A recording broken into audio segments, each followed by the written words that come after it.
বন্ধুরা,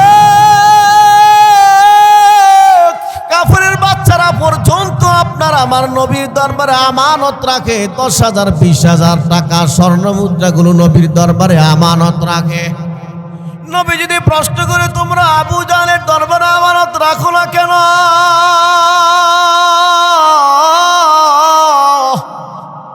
আবু জাহলের দরবারে আমানত রাখলে আমানত থাকতো না। আমানত দিয়া যে বস্তুটা দিয়া, প্যাকেটটা দিয়া, মানি ব্যাগ দিয়া রাখমু, মানি ব্যাগও থাকতো না। কথা ঠিক না বে ঠিক? আমার নবীর দরবারে তারা আমানত রাখে, যদিও তারা অন্যের ধর্মের, যদিও তারা নবীর দিন মানে না, ইসলাম মানে না, কোরআন মানে না, নবীর দরবারে আমানত রাখে। আমার নবী দরবারে আমার আল্লাহ খবর পাঠাইলেন, ও নবী, আপনি হিজরত করা লাগবে, মক্কা ছেড়ে মদিনা যাওয়া লাগবে, আর মক্কায় থাকতে পারবেন না। আমার নবী ডাক ডাকো, আলী রে, ও আলী, আজকের রাত্রে আমি নবী মদিনায় চলে যাব, তোমার কাছে আমানতগুলো রেখে গেলাম, তুমি পরের দিন থেকে আমানতগুলো মানুষের কাছে পৌঁছায় দিবা। আপনি আমি হইলে ওইসেই তো কারবার। সব লইয়া মদিনার দিকে রওনা হয়ে যাইতাম গা, অথবা সব লইয়া ভাগতাম, কারোর কাছে দিতাম না। এরা আমার শত্রু, এরা আমার দেখতাম না, এদের কারণে আমার জন্মস্থান ছাড়তেছি।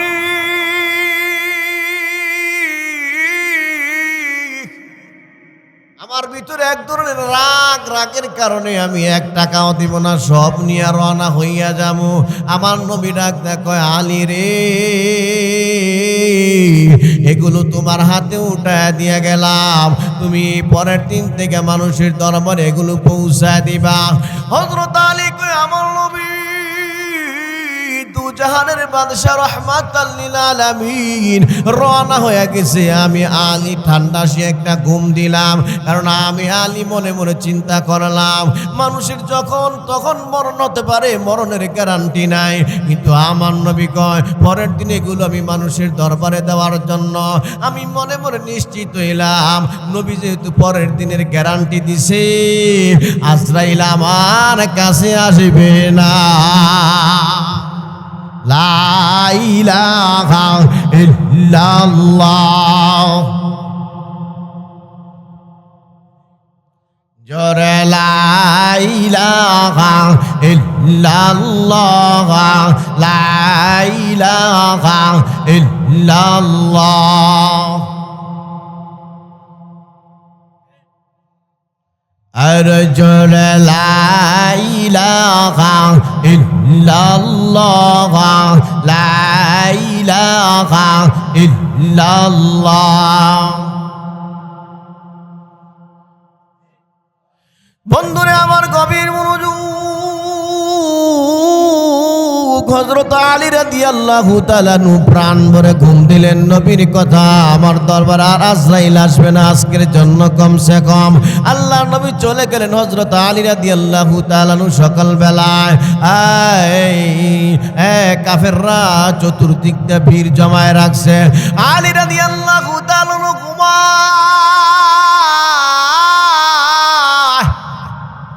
বলে, তারা তো দামি ব্যক্তি, তাহাজ্জুদের সময় উঠবে অথবা সকালের সময় কোনো কাজ নাই, আল্লাহ বিল্লাহ করে জিকির আজকার করে আবার ঘুম দিব।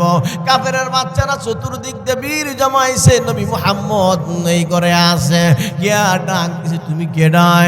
কাপড়টা আন দিয়া দেখি হযরত আলী। আর জোরে কন্যা সুবহানাল্লাহ।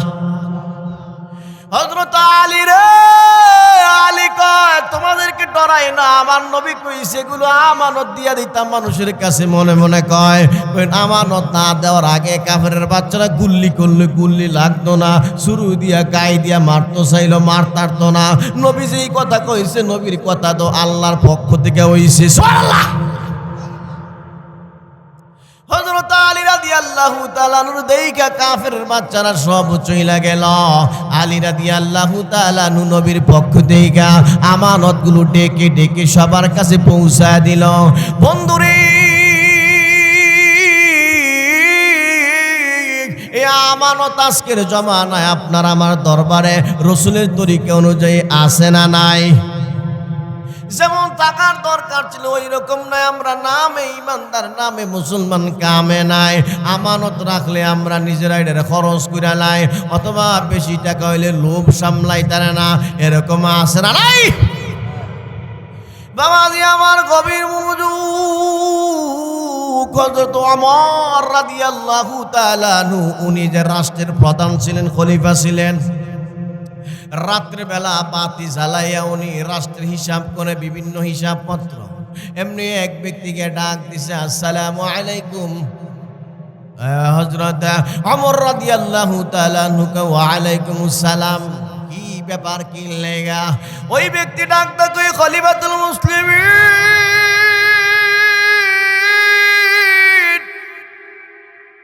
আপনার সাথে আমার কথা আছে। খলিফাতুল মুসলিমিন কয়, আসো, কথা বললে আসো, তবে কথা হলো কি?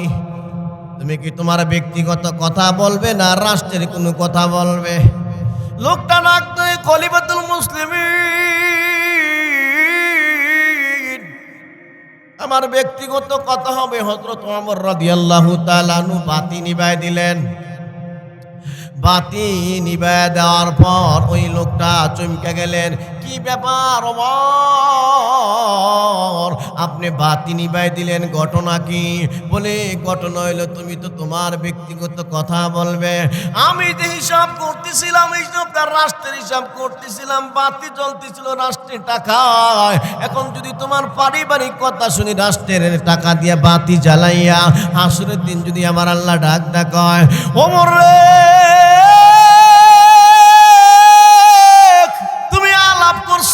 মানুষের পারিবারিক দুঃখ কথা শুনছো, রাষ্ট্রের বাতি জ্বালায় কেন?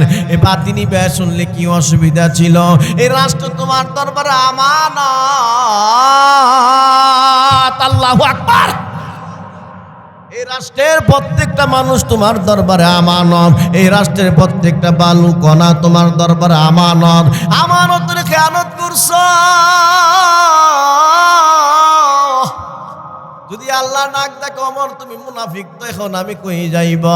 এই জন্য বাতি নিবাই দিছি, রাষ্ট্রের টাকা দিয়া তোমার সাথে রাষ্ট্রের বাতি জ্বালাইয়া তোমার ব্যক্তিগত আলাপ করতে পারবো না। সুবহানাল্লাহ, লা ইলাহা, জোরে সুবহানাল্লাহ, আলহামদুলিল্লাহ।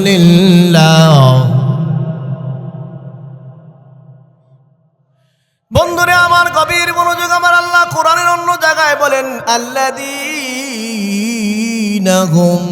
ওয়াল্লাযীনা হুম লিআমানাতিহিম ওয়া আহদিহিম রাউন।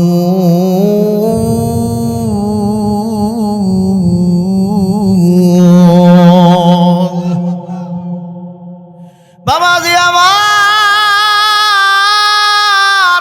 আল্লাহ কয়, তারাই তো মুমিন যারা আমানতের হেফাজত করে এবং জবানের হেফাজত করে, যা ওয়াদা দেয় ওয়াদা ঠিক রাখে, তাদেরকে আল্লাহর ভাষায় ইমানদার বলা হয়, মুমিন বলা হয়। সুবহানাল্লাহ। আল্লাহ যারা মুমিন কয়, কি কারণে কয়? বলে আমানতের হেফাজত করলে মুমিন হয়, আমানতের হেফাজত করলে মুমিন হয়। এই জবানটা আপনার আমার দরবারে কার পক্ষ থেকে আমানত? তাহলে এই জবান আল্লাহর পক্ষ থেকে আমানত। হযরত খলিফাতুল মুসলিমিন ওমর রাদিয়াল্লাহু তাআলা শুনছেন রাষ্ট্রের ব্যাপারে কেমন আমানতদারিত্ব ছিল। আরেকজন ব্যক্তির ঘটনা শুনেন, যে আমানত দামি এক ইবাদত। ব্যক্তির নাম হলো তাবে, উনি সাহাবী না, কাজী আবু বকর রহিমাহুল্লাহ। উনি 3 দিন ধরে খায় না, পেটে বড় ক্ষুধা, এমন ক্ষুধা। তো উনি ঘুরতেছে, মক্কা শরীফ তাওয়াফ করতেছে, তাওয়াফ করতেছে, ঘুরার ফাঁকে দেখলেন একটা পোটলা দেয়া যায়। পোটলাটা হাতে উঠে নিছে, উঠে দেখে এটার ভিতরে হীরার বিশাল সুন্দর একটা হার দেখা যায়। সুবহানাল্লাহ বলতেন না?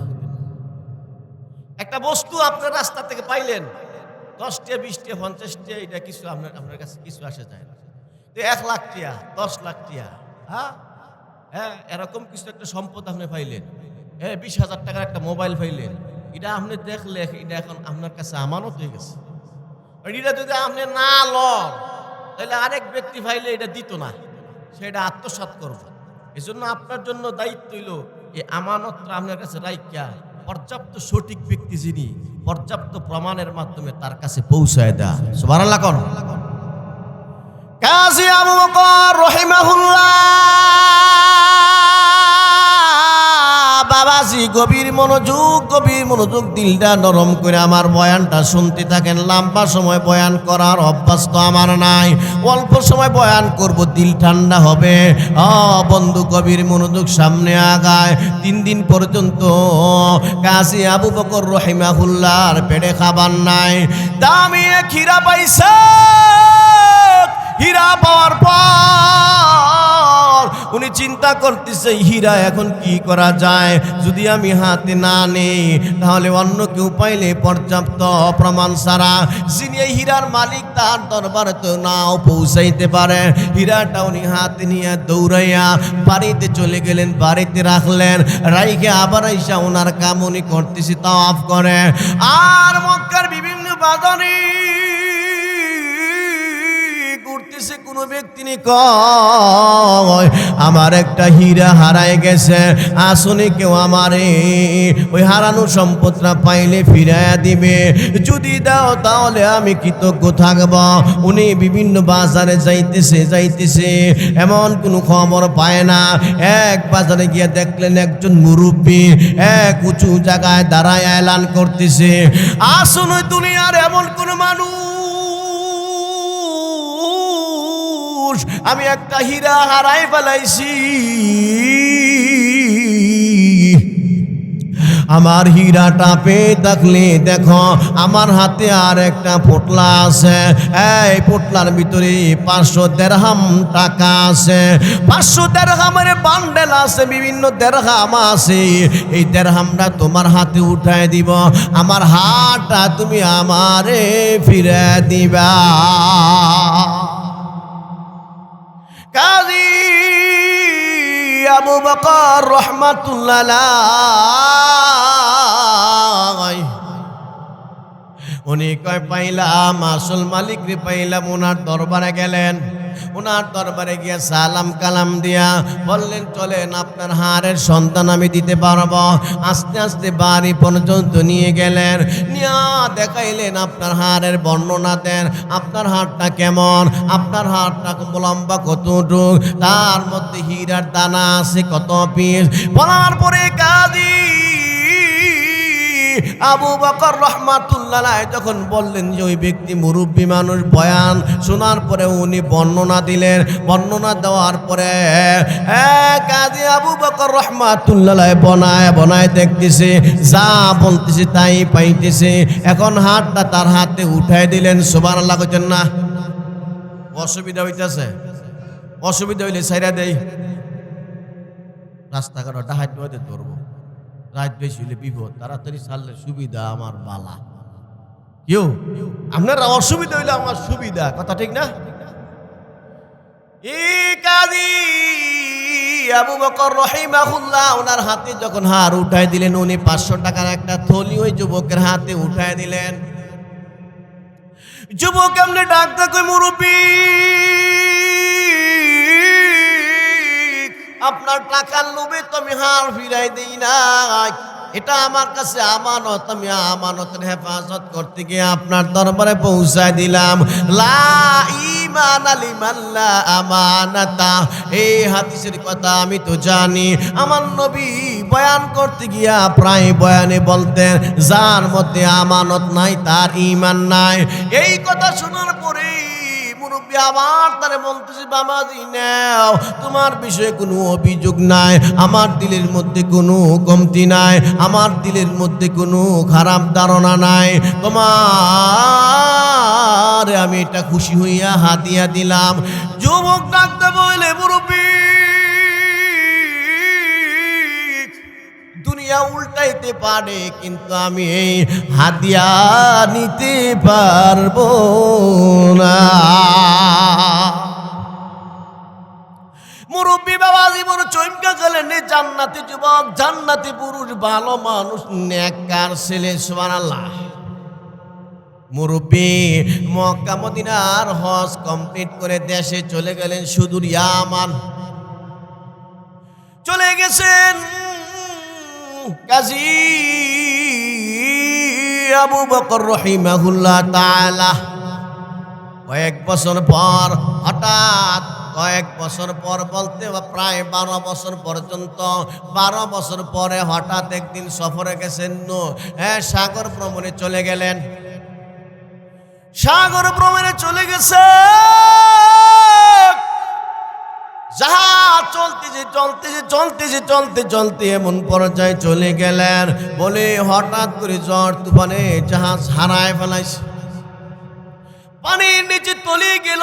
জিন্দেগি লীলা খেলা সব এখন কুদরতি মাওলার হাতে, কথা ঠিক না বেঠিক? সাগরের পানিতে ভাসতেছে, যা আছে সবাই মারা গেছে।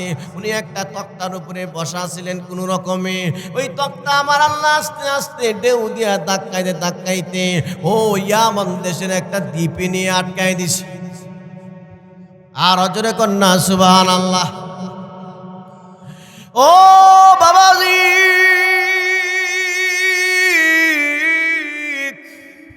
আবু বকর রাহিমাহুল্লাহ দ্বীপে নামার পর এতক্ষণ যে উনি বড় ভয়ে ছিলেন, ভয় আরো বালা করে কাজ করছে, হুঁশ নাই। বেশ কিছু সময় বেহুশ হয়ে পড়ে রইলেন। বেহুশ হয়ে পড়ে থাকার পর কিছু তার যখন জ্ঞান ফিরে আইল, এমনি দেখেন ও এলাকায় বিশাল সুন্দর একটা মসজিদ দেখা যায়। মসজিদ থেকে আজানের শব্দ ভেসে আসে। উনি ওই মসজিদের নিশানা করতে করতে করতে ওই এলাকা পর্যন্ত চলে গেলেন। মুসল্লিরা মসজিদের মধ্যে আসলেন। আসার পরে উনি বলতেছেন, আপনারা কে? আমার পরিচয়টা একটা শুনবেন নি? ওই যুবক ডাক্তার, আমার বাড়ি সুদূর মক্কা। আল্লাহু আকবার। আমার বাড়ি সুদূর মক্কায়। মক্কা থেকে আমি এই সাগরে ভ্রমণে আসছিলাম। আমার জাহাজ ডুবে গেছে, সবাই মারা গেছে। আমার আল্লাহ মারে আস্তে আস্তে এই দেশ আপনাদের দেশে পৌঁছায় দিল। সময় ডাক্তার কয়, আপনি কি? বলে, আমি তো একজন আলেম, আমি একজন আলেম। বলে, আমাদের ইমাম সাহেব হয়েছে কিছুদিন হয়েছে নাই, দুনিয়া থেকে বিদায় হয়ে গেল, মারা গেছে। আপনি যেহেতু আইছেন, আপনি আমাদের ইমামতি করবেন।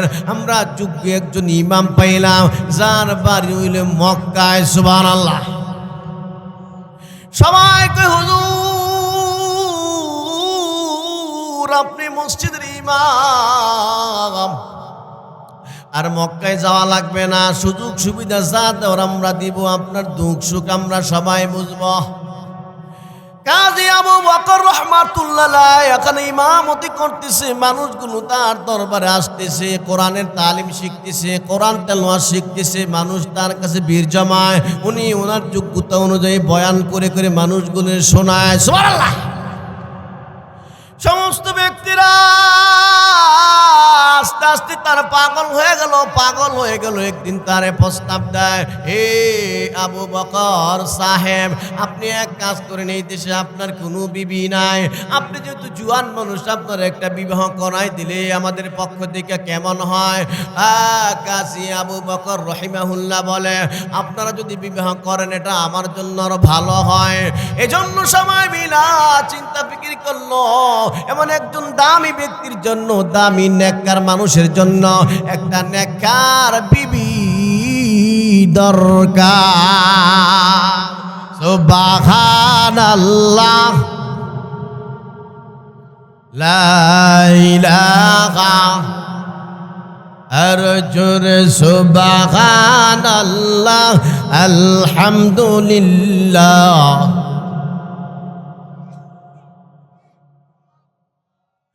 লা ইলাহা ইল্লাল্লাহ, লা ইলাহা, লা ইলাহা ইল্লাল্লাহ, জোরে সুবহানাল্লাহ, আলহামদুলিল্লাহ।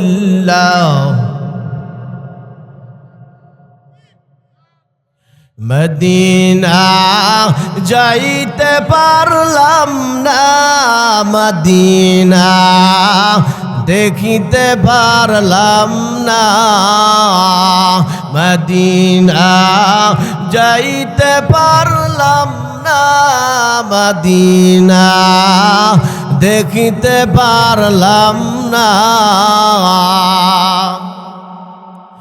মদিনা নাম কত মধু,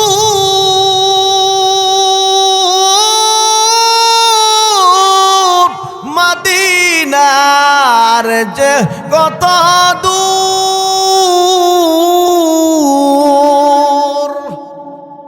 ওই মদিনার পথের দুলি, ওই মদিনার পথের দুলি মাখতে পারলাম না, মদিনা যাইতে পারলাম না, মদিনা মদিনা যাইতে পারলাম না, মদিনা দেখতে পারলাম না। ভাল লাগেনি? আরো জোরে কোন চলবে কি চলবে না? কাজী আবু বকর রাহমাতুল্লাহ আলাইহি ডাক কই আপনারা বিবাহ করাই দিলে আরো বালা।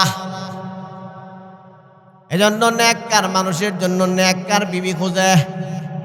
খুঁজতে খুঁজতে যে ইমাম সাহেব মারা গেছে, ওনার একটা কন্যা আছে, ওই কন্যার দরবারে খবর পাঠাইছে বর্তমান ইমাম সাহেবের সাথে তোমার বিবাহ দিতাম চাই, তুমি কি কও? বন্ধুরে গভীর মনোযোগ, মেয়েটা তখন ডাকদা কয় আপনারা যদি চান এমন নেককার মানুষের বিবি হইতে আমার কোনো অসুবিধা না। সমস্ত মানুষ সুন্দর একটা অনুষ্ঠান করে তাদেরকে বিবাহ পড়ায় দিলেন। বিবাহের পরে ঘটনা ঘটলো কি, বাসন করে চলে গেলেন। বাসন করে যাওয়ার পরে তাকায় দেখেন যে বিবি তার সামনে আইছে, ও বিবির গলার মধ্যে সুন্দর একটা হার দেখা যায়, সব হীরার খণ্ড। আরো জোরে কন্যা সুবহানাল্লাহ। যুবক ইমাম সাহেব হারের দিক তাকায় রয়েছে, হারের দিক তাকায় রয়েছে।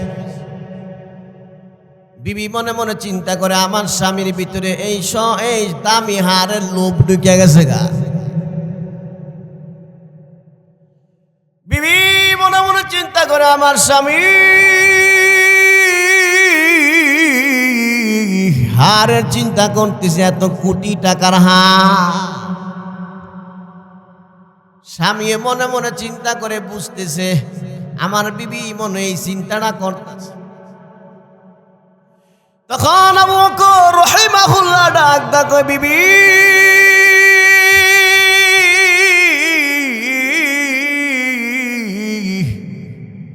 তুমি যে চিন্তা করতেছো আমার দিল বলতেছে, তুমি যে ধারণা করতেছো এই ধারণা আমি বুঝতেছি। তবে বিবিরে আমার, আমি ওই চিন্তা করি না, কিন্তু আমার দিলের ভিতরে একটা অন্য চিন্তা ঢুকছে। একদিন আমি মক্কাতে এই হাটটা পেয়েছিলাম, হুবহু দেখতে এরকম, হীরার খণ্ডগুলো আমার চোখে ভাসতেছে। আমি মনে হয় ওই হাটটা ওই অনুমান করতেছি, ভুল না করলে যে হাটটা আমি পেয়েছিলাম আজকের দিনে তোমার গলায় ওই হাটটা দেখা যায়। বিবি ডাক দেখো স্বামী গো আমার বাবার কাছে শুনছিলাম এমন ঘটনা। তবে আমার বাবা উনি মরণের আগে আল্লাহর দরবারে কাঁদতেন আর বলতেন, ও আসমানের মালিক,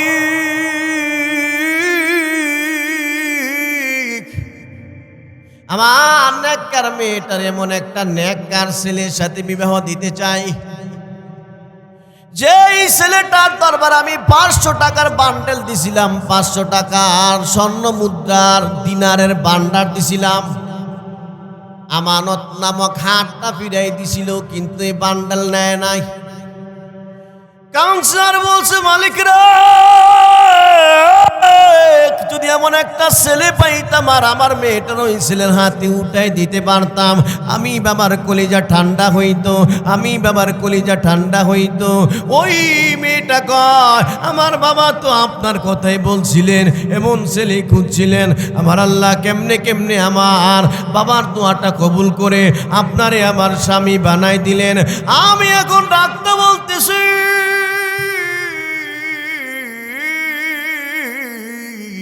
আমার এই হারের মালিক আজ থেকে আপনি হয়ে গেলেন। এটা দান করে দিলেও পারেন, এটা আপনি বিক্রি করে মসজিদ বানাইলেও পারেন, এটা সম্পূর্ণ মালিক আপনারে বানায়া দিলা।